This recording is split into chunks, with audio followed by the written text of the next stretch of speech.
Hey guys, Logan here, and if you're new, I'm working on building my own motorcycle engine pretty much from scratch. That's designing, casting, machining, plating, heat treating, the lot, right here in the garage. So I'm going to head over to Canelli Cams. I just dropped off the camshafts there last week and he's about to start grinding them, so let's go check it out.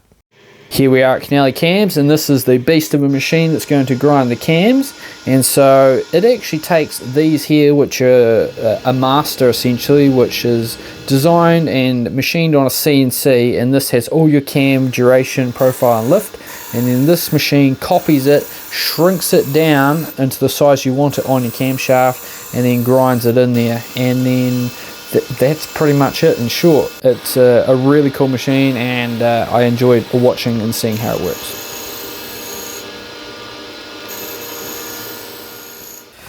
And there we are, back from Canelli Cams with an ice cream container with some camshafts. So we have our exhaust cam, which is looking pretty spiffy, and last but not least we have an intake cam. Now, although these are looking pretty good and I'm very happy with how they come along so far, these lobes are far too soft to be a camshaft. If I ran them like this, they would just gall up and destroy all my hopes and dreams, which I really don't want.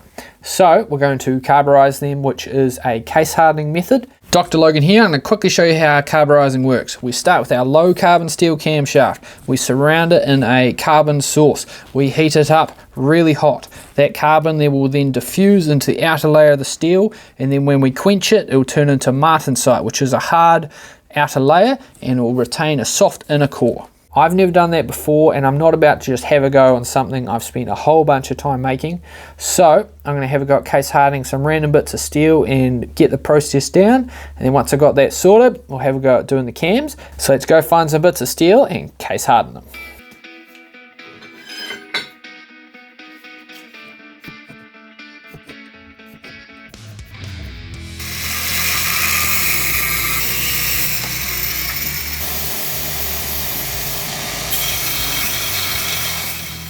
Now we have our steel and a source of carbon. We need some salt from the pantry and some flour, so don't tell Nikki.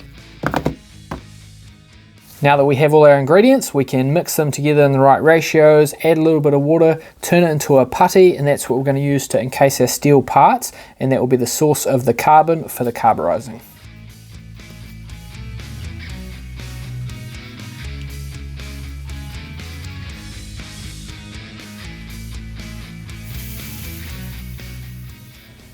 There's no other way to put it. These look like shit. But they need to dry, so I'm going to put them aside and I'm going to check on them in the morning because they need to be thoroughly dry before we encase them in clay. So put them over there, and next, while that's drying, I'm going to do the cam cap relief for the cam lobe. So essentially this bit here needs to be hollowed out, and I think I'm actually going to use the CNC mill for that. I haven't really used it for too much apart from making a few of these caps here for friends' race bikes. So let's go crank up the CNC. I was a little bit rusty, so I had to go at making another one of these caps, and turned out not too bad. And then it's on to the actual part, so I needed to 3D print a few hold down clamps for my peace of mind, really. I was a little bit paranoid. And then yeah, this is a preview of the cam, which I thought was mint, and it worked mostly, but I was still hovering the e-stop for the first 10 minutes probably of each cycle. And yeah, here's some machining of it.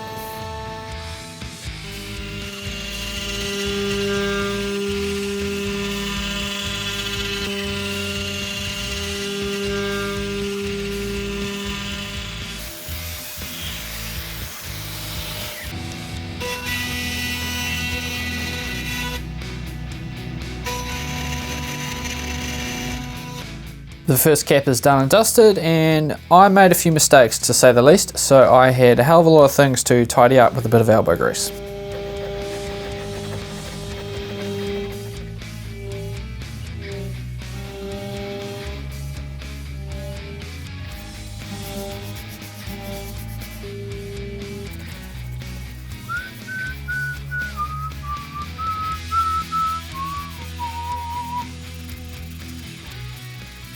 And that is the first cam cap with all the ups mostly fixed. Starting to look pretty presentable. Very happy with how that's turned out. And this is the second cam cap. As you can see, much better finish. There's only a few things to clean up. There's something that all these cam caps have in common, and it's not the brand, because this is Suzuki, Yamaha and Honda. It is that they all have oil collection areas which can feed the thrust grooves, so that is the next thing that we're going to machine into my cam caps. Alright, does that look cool? Yeah, I think that looks cool. Although it does look a little bit, nah, should be right.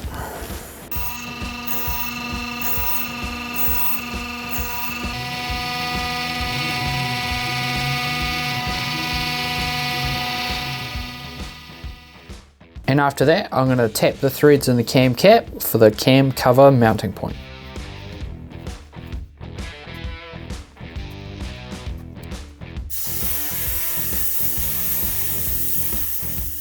And last but not least, the oil distribution grooves.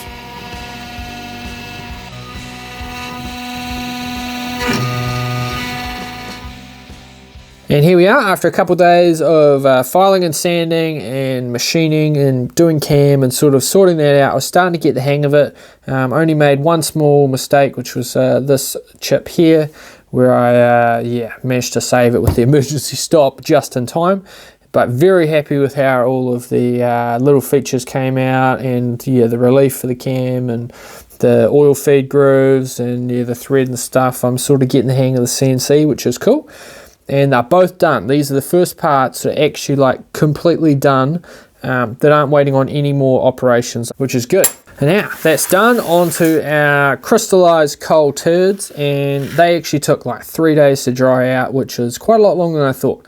So now they're ready for the next step. We're going to encase them in fire clay, and then we can chuck them in the kiln, get them red hot, and we're going to do them for separate amounts of time as a bit of a test to see how long each one requires to get the right amount of case depth. This one here's the control. It's not going to have any carbon, and then we'll be able to figure out which one is best suited for our camshafts.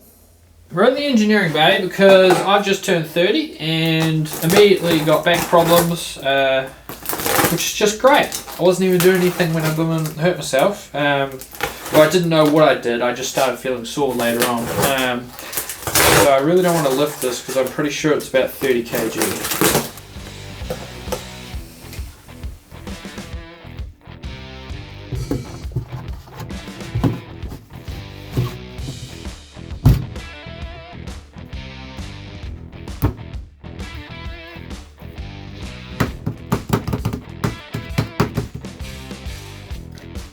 Right, I think that'll work.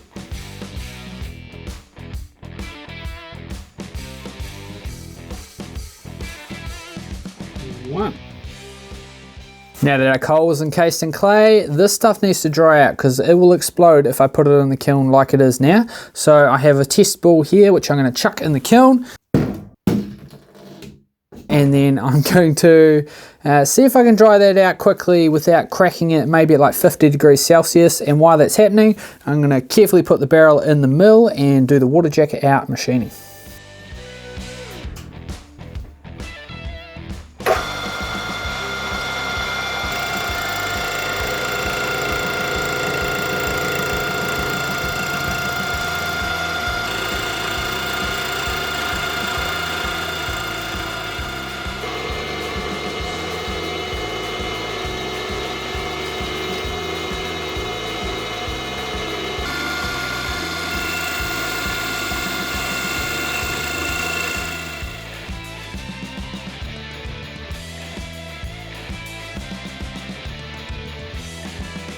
Bingo.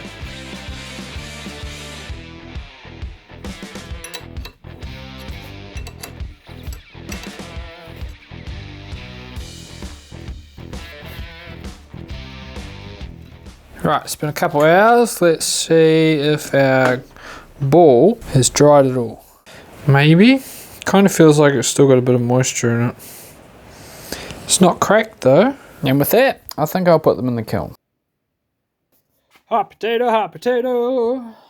And the time has come for this crankshaft to go into the lathe, and that means this outer true dead center needs to be fixed. So after a quick machine, this is how it's running.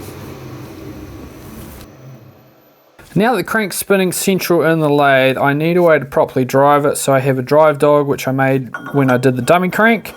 So I need to flatten this off on both sides, drill and tap it, and then I should be able to bolt it to the crank and drive it securely.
Cut to a week later, and as you can see, these are pretty much dry, so they're ready to go in the furnace.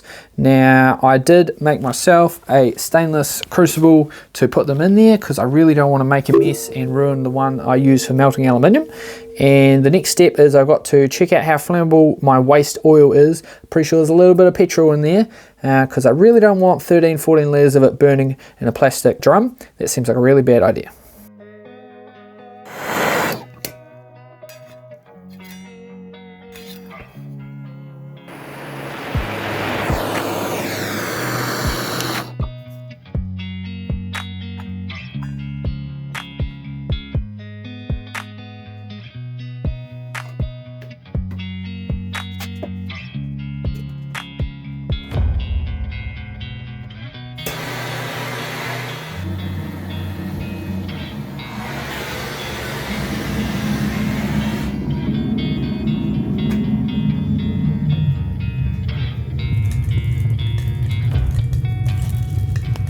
It's a bit stinkier than normal smelting, so I'm wearing my respirator just to be safe.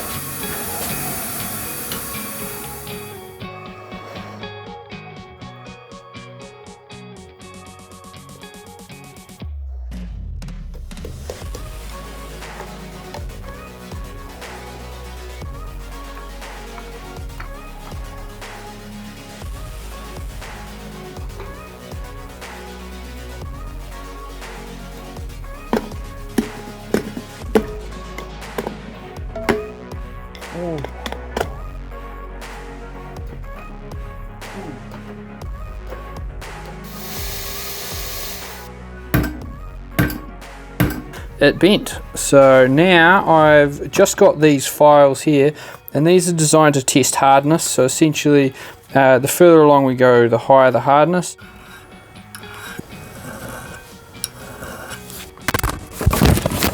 Phew, that was a good catch. Still bent.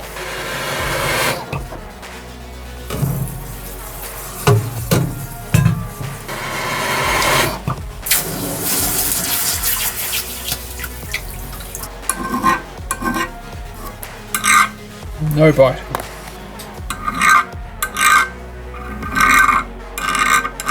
Yeah, I think it's around 60. Hey! Well, that didn't go according to plan. That clay exploded off our parts, showing that there was still some moisture left in it, which I was quite surprised considering it had been drying for a whole week.